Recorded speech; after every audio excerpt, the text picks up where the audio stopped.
7,81,895 మంది ఓటర్లు ఉన్నారు. అందులో 7,194 స్టూడెంట్స్ 18 to 19 ఇయర్స్ ఉన్నారు. అంటే ఎవరైతే 18 సంవత్సరాలు నిండారో అలాంటి వాళ్ళు నమోదైన వాళ్ళు 7,194. So which is standing nearly 1%.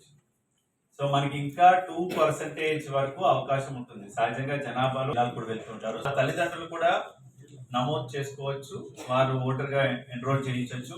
And local గానే మనకి ఫెసిలిటీ కూడా ఉంది.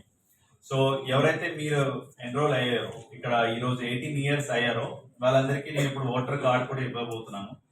So you are the brand ambassadors, you are the nation ambassadors for campaigning for enrolment of new voters. అది చేయాలి. Will help a lot for making this India great. And second thing ఏంటంటే, vote వచ్చిన తర్వాత మన ఇండియాకు ఉన్న గొప్పతనం ఏంటంటే, what is India's greatness? India is the largest democracy in the world.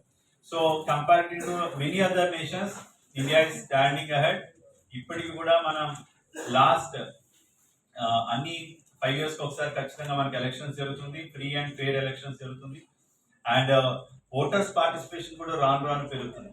ఇటీవల మన జనరల్ ఓటింగ్ పర్సెంటేజ్ వచ్చింది. That shows that active participation of each voter.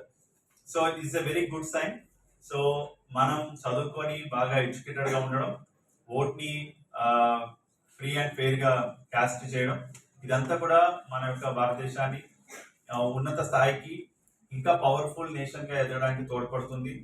And మన ఏదైతే మన డెమోక్రసీ ఉందో కంట్రీస్ కూడా ఆదర్శంగా ఉంటుంది. సో దీంట్లో పాల్గొన్నటువంటి ప్రతి ఒక్కరికి కూడా శుభాకాంక్షలు. అండ్ మార్నింగ్ ర్యాలీకి రాలేకపోయాను, but my best wishes to all the participants here.